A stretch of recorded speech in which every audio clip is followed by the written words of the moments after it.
Bonjour. Hello. Hola. Marhaba bikoum. Sur le fil, Le podcast d'actu de l'AFP. des nouvelles choisies pour vous sur notre fil info. Faire une pause dans sa carrière professionnelle, prendre un congé sabbatique pour réfléchir à son avenir, à ses envies, c'est de plus en plus répandu chez les jeunes actifs en Europe ou aux États-Unis. Mais venant de trentenaires en Chine, pays où le travail est une valeur culte, c'est plus étonnant. Et pourtant, de plus en plus de jeunes Chinois décident aussi de faire un break. Après des études parfois difficiles, ces jeunes diplômés font face à un taux de chômage élevé et ont du mal à trouver un emploi. Et quand ils le trouvent, ils ne sont pas toujours comblés. Alors ils tournent le dos à la culture du travail, au profit de leur bien-être mental et de leur tranquillité. Ils partent vivre dans des auberges, plusieurs semaines, voire plusieurs mois, loin des centres urbains pour mener des projets de développement dans des villages ou tout simplement pour réfléchir. Cette tendance n'est pas du goût de Pékin, qui estime avoir besoin de tous les bras et les cerveaux pour maintenir l'élan économique qui permettra au pays de devenir la première puissance économique mondiale. Danny Xu, Mary Yang et Matthew Walsh, mes collègues de l'AFP du bureau de Pékin, sont allés dans la province de Yunnan, à Dali, une ville paisible où règne une atmosphère hippie et où les maisons de retraite pour jeunes se multiplient. Sur le fil.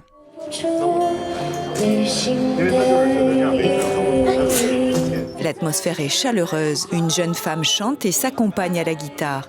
Une quinzaine de personnes partagent cet instant autour d'un brasero.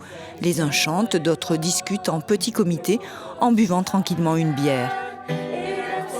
Nous sommes dans une maison de retraite pour jeunes de Dali, dans le sud-ouest de la Chine. Wang Dong, Hao Tian et les autres ont entre 20 et 30 ans. Après ses études, Hao Tian, 21 ans, n'a pas trouvé d'emploi, alors elle a décidé de venir passer quelques semaines dans ce lieu. Je viens d'obtenir mon diplôme, mais trouver du travail n'est pas facile.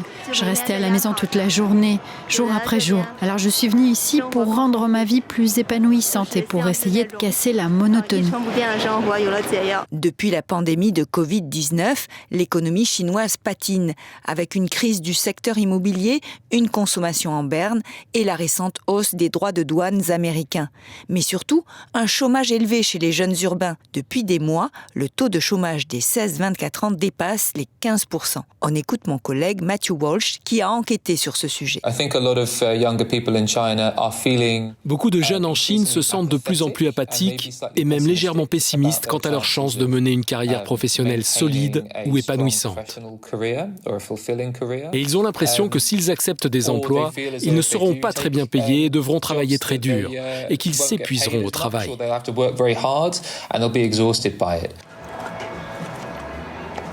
C'est un jeune de 34 ans, Tsai Tongmao, qui gère la maison de retraite. Mes collègues l'ont interviewé alors qu'il rangeait du bois de chauffage dans la cour. Lorsque j'ai conçu cet espace extérieur, je voulais créer une atmosphère qui me plairait. Lorsque mes amis ont visité les lieux, ils ont également apprécié l'ambiance et ils ont été de plus en plus nombreux à venir ici pour passer du temps. Le concept de maison de retraite n'est pas de pousser les gens à vivre comme des retraités. Mon idée est au contraire de donner aux gens plus d'énergie pour qu'ils se concentrent sur ce qu'ils aiment dans leur vie occupée et routinière. Selon Matthew Walsh, cette nouvelle tendance est une prolongation des mouvements qui ont récemment traversé la jeunesse en Chine, comme le s'allonger ou le laisser pourrir, dont on vous avait déjà parlé dans Sur le fil. Donc certains de ces mouvements ont émergé au cours des dernières années. Il y en a un qui s'appelle Tangping, ou être allongé. L'autre, c'est Bailan, ou laisser pourrir. Tangping, ou s'allonger, consiste à adopter un mode de vie à faible énergie. Cela implique d'avoir moins d'attentes, de ne pas être trop exigeant envers soi-même, ne pas trop lutter dans la course effrénée et d'accepter un niveau d'ambition plus modeste dans la vie. Bailan, laisser pourrir, est encore plus pessimiste. Il s'agit simplement de rejeter toute forme d'ambition et d'essayer de simplement se débrouiller et de se détendre dans la société de manière à étouffer toute volonté d'accomplissement. Vous ne voulez vraiment rien faire du tout.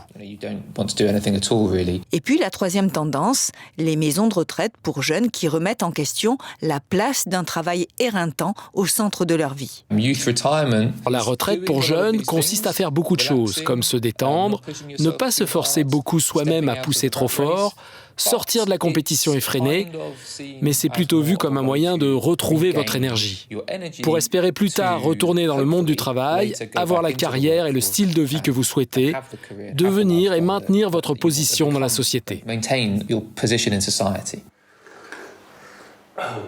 Retrouver son énergie, réfléchir à ce qui lui plaît vraiment, c'est la démarche de Wang Dong depuis plusieurs mois dans cette auberge.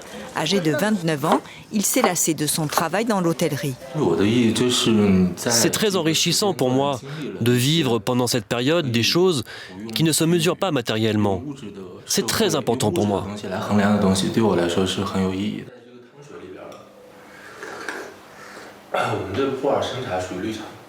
En attendant de se trouver, Wang Dong apprend les gestes de la cérémonie traditionnelle du thé, passe de longues heures au temple voisin, fait du camping avec d'autres résidents.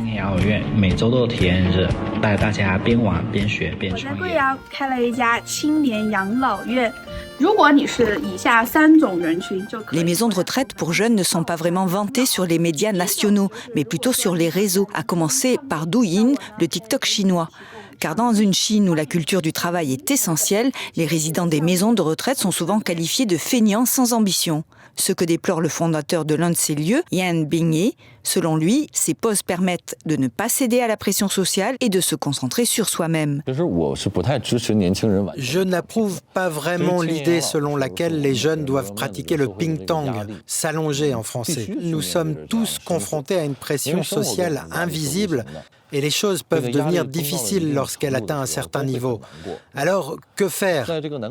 Il faut sortir, élargir nos horizons et nous détendre. La retraite des jeunes n'est pas censée durer. C'est une courte phase pendant laquelle nous devons apprécier les beaux paysages, apprécier la relation entre les gens et la nature et rencontrer de nouveaux amis. On ne connaît pas statistiquement l'ampleur de ce mouvement, le nombre de maisons ou de personnes qui y vivent. Et il faut le souligner, seuls les jeunes issus de la classe moyenne peuvent se permettre ces breaks de plusieurs semaines, car même si la Chine est officiellement communiste, les indemnités de chômage sont minimes. C'est très largement une tendance de la classe moyenne. Donc les personnes qui vont prendre leur retraite à la campagne et entrer en contact avec leur spiritualité ne sont pas dans la survie au jour le jour. Certains d'entre eux financent ce mode de vie grâce aux économies réalisées pendant leur précédente période d'emploi. D'autres, probablement, grâce à la richesse familiale. Et puis, ils ne dépensent pas beaucoup d'argent parce que la plupart du temps, ils se contentent de vivre dans des endroits reculés à la campagne ou des petites villes. Et ils ne font pas grand-chose la plupart du temps, donc leurs dépenses sont assez faibles. Mais le phénomène semble inquiéter le Parti communiste chinois. Il n'est pas question de se passer de cerveau. Évidemment que le fait d'avoir un grand nombre de jeunes chômeurs pessimistes n'est pas bon pour un parti qui fonde une grande partie de sa légitimité sur sa capacité à développer le pays. Donc les messages que le parti a diffusés ont été un peu incohérents. Il y a un an ou deux, vous aviez des hauts dirigeants, y compris Xi Jinping, qui parlaient de la nécessité pour les jeunes de se préparer à travailler très très dur. Le terme chinois est « manger de l'amertume ». Et en parlant à des gens à Pékin qui ont entre 20 et 30 ans, j'ai l'impression que cela ne leur parle pas tellement.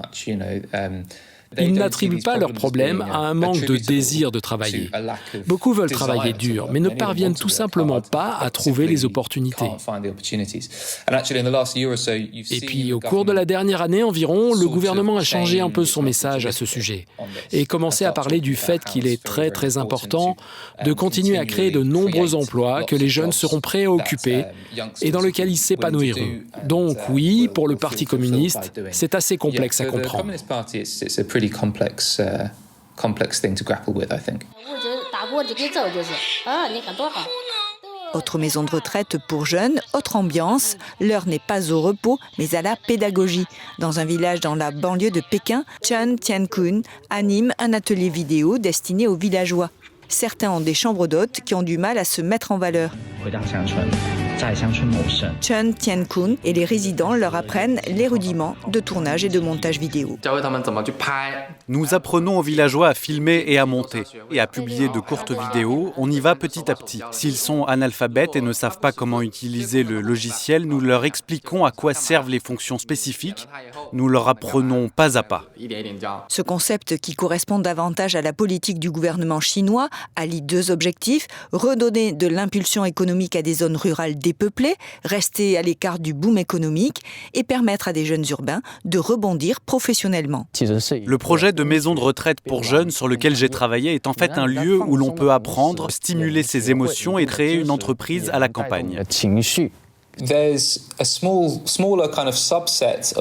Et parmi ces personnes, il y en a qui associent l'objectif de se retrouver soi-même et d'aller à la campagne en étant plus connectés à la nature et à des objectifs étatiques plus explicites. Ma collègue Marie a rencontré des personnes qui, je crois, occupaient différents emplois urbains dans le sud de la Chine et souhaitaient faire quelque chose de plus rural et plus en phase avec leurs convictions.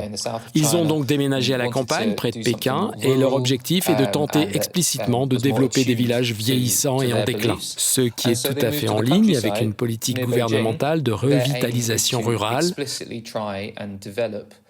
Et pour certaines personnes, c'est peut-être une manière beaucoup plus explicite de contribuer aux objectifs du pays.